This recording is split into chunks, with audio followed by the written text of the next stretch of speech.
আপোনালোকে ইতিমধ্যে গম পায় যে জুবিন গাৰ্গৰ শেষ কৃত্য সম্পন্ন কৰিবলৈ ৰাজ্য চৰকাৰে দুটা স্থান বাছি উলিয়াইছিল। আমাৰ এটা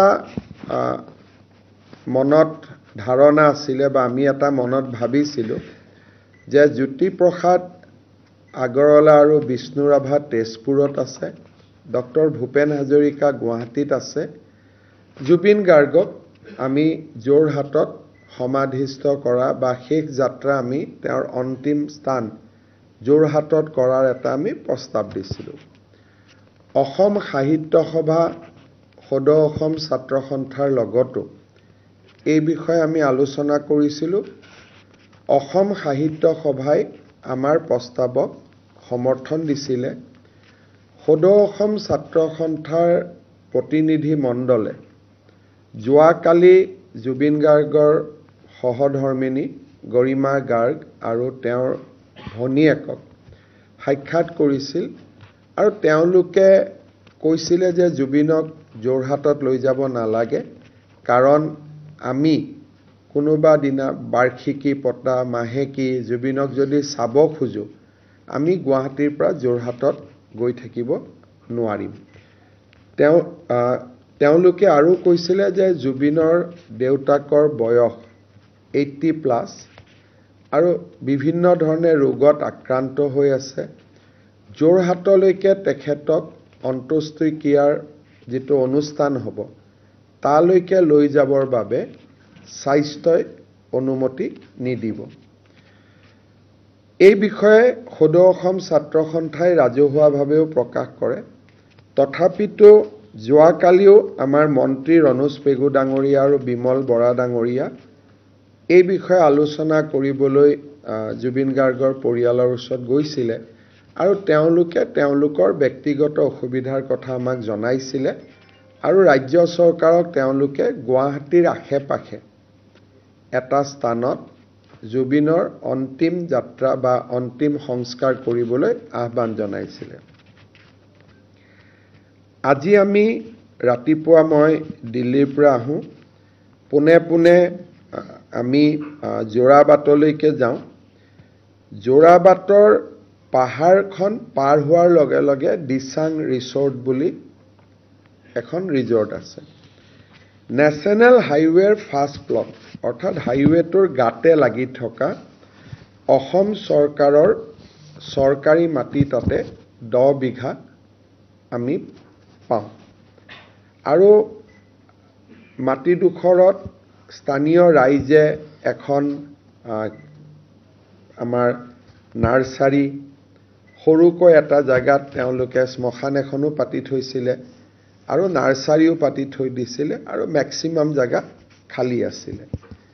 এতিয়া আমি এই 10 বিঘা মাটিকে আমি ডেভেলপ কৰাৰ কাৰণে আগবাঢ়িছোঁ আৰু ৰাইজে ইচ্ছাই তেওঁলোকে কৈছে যে আমাক নালাগে, মাটিখিনি তেওঁলোকেও নিজে এৰি দিছে আৰু তেওঁলোকে আমাক কৈছে যে আমি গোটেইখিনি জুবিন গাৰ্গৰ কাৰণে আমি এৰি দিম। আমাৰ অম্বৰীজ হোটেলৰ স্বত্বাধিকাৰী পুষ্পেন্দু বৰাৰো অকণমান তাতে মাটি আছিলে, তেখেতেও মাটিডোখৰ জুবিনৰ সমাধিৰ কাৰণে আমাক এৰি দিবৰ কাৰণে বা এৰি দিম বুলি আমাক জনায়।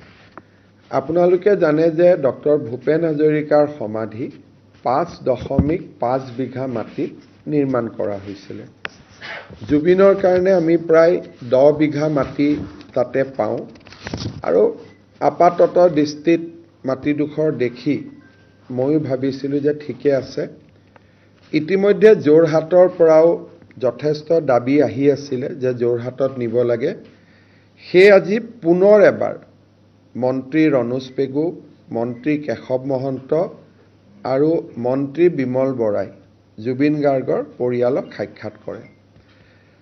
জুবিন গাৰ্গৰ পৰিয়ালে আজিও আমাক স্পষ্ট কৰি দিয়ে যে তেওঁলোকে যিহেতু জুবিনে মেক্সিমাম সময় গুৱাহাটীত কটাইছিলে আৰু গুৱাহাটীতে তেওঁৰ ঘৰ আছিলে আৰু জুবিনৰ পৰিয়ালটোৱেও জুবিনক চাব যাব খুজিলে সোনকালে যাব পাৰিব, যোৰহাটত সময় লাগিব, দেউতাকৰ অসুখৰো কথা আছে।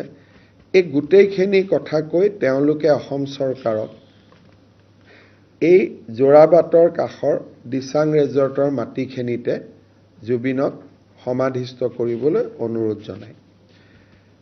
বহু ৰাইজে বিভিন্ন পৰামৰ্শৰে চৰকাৰক অনুৰোধ কৰি আছে, কিন্তু এটা কথা আমি সবেই বুজি পাব লাগিব যে জুবিন গাৰ্গ চৰকাৰী ব্যক্তি নহয়, জুবিন গাৰ্গ চৰকাৰৰ মন্ত্ৰীও নহয়, চৰকাৰৰ বিষয়াও নহয়। জুবিন আৰু জুবিনৰ পাৰ্থিৱ শৰীৰ এই গোটেইটো পত্নী বা পৰিয়ালেহে নিৰ্দেশ দিব লাগিব, তাত আমি নিজে কিবা এটা কৰাৰ অধিকাৰ নাই। যদি কোনোবা এজন চৰকাৰী বিষয়া হ'লেতেন, মন্ত্ৰী হ'লেতেন, চৰকাৰে সিদ্ধান্ত ল'ব পাৰে, কিন্তু জুবিন যিহেতু চৰকাৰী বিষয়া, চৰকাৰী কোনো মন্ত্ৰী নহয়, পৰামৰ্শ চৰকাৰে দিব পাৰিব, কিন্তু সিদ্ধান্ত পৰিয়ালে ল'ব লাগিব, কাৰণ জুবিনৰ পাৰ্থিৱ শৰীৰৰ ওপৰত চৰকাৰৰ কোনো এখতিয়াৰ নাই।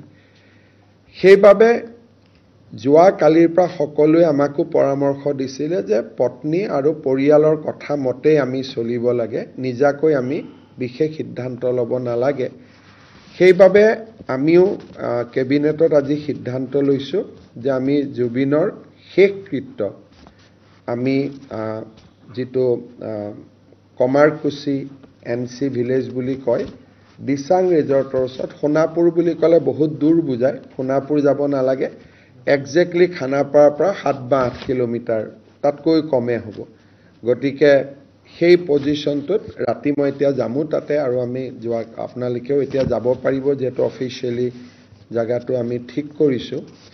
শেষকৃত্য আমি তেখেতৰ তাতে সম্পন্ন কৰিম, আৰু জুবিনক সন্মান জনাই তাতে আমি এটা সমাধি ক্ষেত্ৰও আমি নিৰ্মাণ কৰিবৰ বাবে আজি কেবিনেটে সিদ্ধান্ত লৈছে।